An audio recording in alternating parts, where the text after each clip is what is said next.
Hello, this is Monday with the Mayor. I'm Joy Holt, and we're here in Ferdinand today with Town Manager Chris James. Hey, Chris. Hello, Joy. How are you today? Doing very well for mid-November. Yeah, really, right. I know, I hear you. The weather's beautiful. So, okay, I want to talk about your chamber dinner you guys had.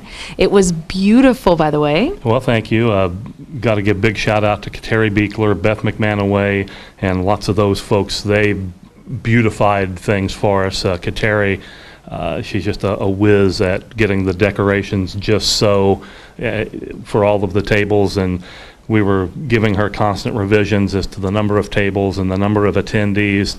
So she was always shape-shifting to make sure everything was set right. I think we had 315 RSVPs for what I call a regular chamber dinner. 2 years ago, then Governor Pence was our keynote speaker, and we had about 327 then. So we're moving upward, and it's a good thing. It's nice to see the room as packed as it was.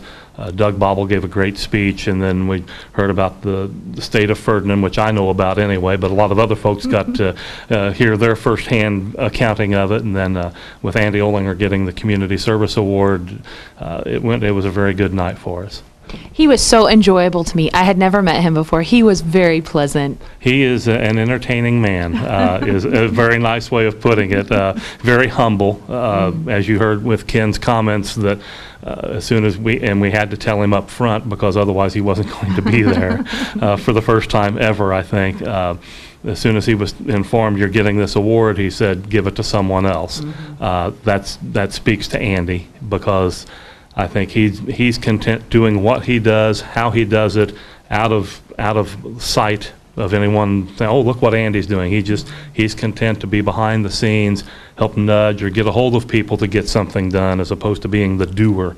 And that's why we've been able to grow that campus from just farm field into the 18th Street Park, the community center, the library, the YMCA.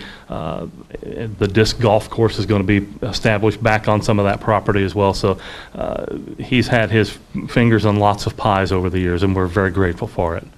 Yes, it was a beautiful ceremony, and thank you so much for letting me have the opportunity to be there. Well, you're quite welcome. We be friendly to the media. So I want to talk a little bit about the projects that are coming up for next year with your Community Crossings grant. You've got West 23rd Street? Yes, we applied for 2 projects. The state, in its second year of dealing with this, they have a lot better handle on how they need to do things. And then there were just a huge influx of new applications. I think after the first year, a lot of communities saw some of their neighboring towns or county agencies applying for and getting this money, and they thought, why don't we do this? So they had a huge increase in applications. We had one engineered project and then a second that we kind of put on as a tag-along. If they accepted it, great. If not, that's fine. West 23rd Street was the engineered project. This was another item that was kind of on the wish list prior to Community Crossings, where someday we would like to be able to do this. And with Community Crossings, a lot of some days are becoming more next year's. You can put a definitive time point on it. We've accepted we got the cost estimate for it. The state cut us a check. Their share was over $445,000. Our share is another, I think, about $125,000. And here in the winter months, our street superintendent, Tom Leakin, is going to be working with Universal Design, and they're going to get it ready to spec and to bid out and get a scope of what we need to do. They gave us one price range if work was done a certain way. Now we put it out for the bidders and see how close the numbers match up.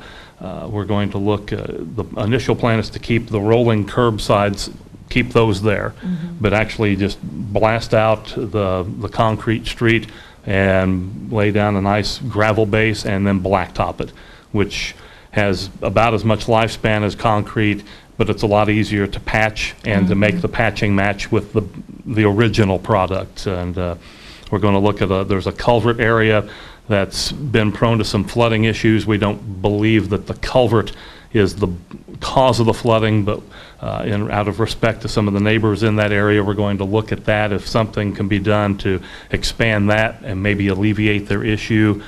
and again, just see what the costs are. And then come springtime of 2018, once the asphalt plants open up for spring work next year, have all our ducks in a row that we can bid out to whoever is the low bidder and get that work done and have that finished up hopefully by midsummer if everything times out right. And again, it'll be dependent on who's doing the work and the time schedule they have, but this will be something that we can hopefully begin at the start of the paving season next year and have it all squared away before we really get into the dog days of summer, and then we can kind of focus our energies on other things that go on in the town in a normal summer season with patching and paving and all of the other things that go on in town.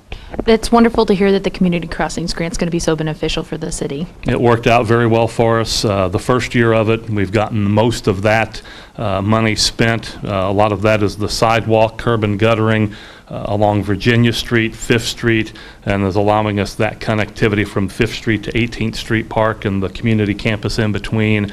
We still have a little bit of road paving to do. That will also be done early in 2018.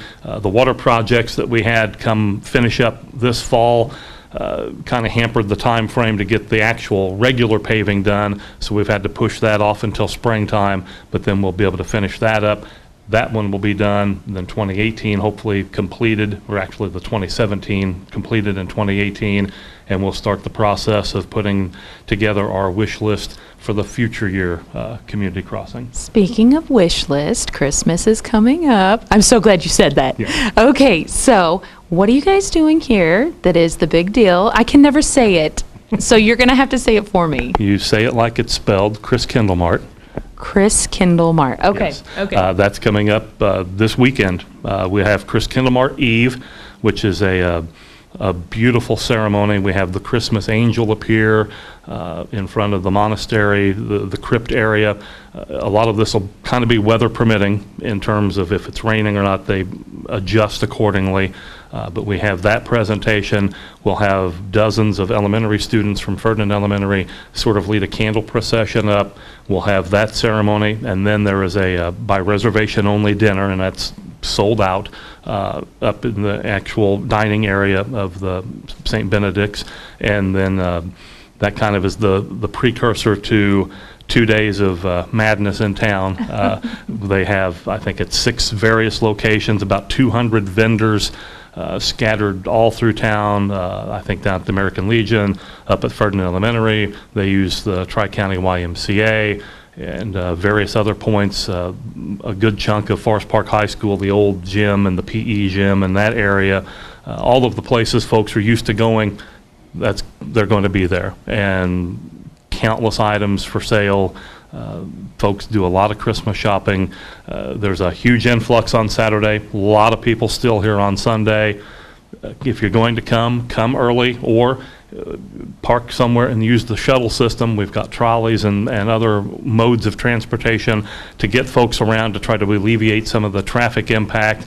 Last year was the first year that they worked with our police department in instituting right turn only out of certain locations so that it wouldn't create such a huge bottleneck, and that worked very well. They've done a little bit of tweaking just to streamline the process a little bit further, but look for the signs. Those are being put up all this week in terms of market location and parking here, and I mean, it's a well-oiled machine. It's the 20th year. We're looking forward to thousands of people here in town, bringing lots of money to leave behind, and just have a great kickstart really to the Christmas holiday. Thanksgiving's next week, and then that leads you into December. We've got our Christmas tree lighting on December 1st, and then after that it'll be Christmas. They're in about the blink of an eye, but so we're really ready to jump start into the holiday season. That sounds wonderful. I think I'm coming down to buy some stuff. Plus, I want to smell cinnamon, so that's my favorite time of year. So I'm sure the town will be wonderful and dazzling, too. We're doing our best. We'll be putting up Christmas decorations along Main Street later this week as the weather allows. We'll be putting those up and getting everybody into the holiday mood as much as possible and ready for another Chris Kindlemart and then just the holiday season in general. All right. Well, Chris, thank you so much for taking your time to sit down and talk with us. Thank you, Joy. Appreciate it. All right. That's been Monday with the Mayor here in Ferdinand. I'm Joy Holt.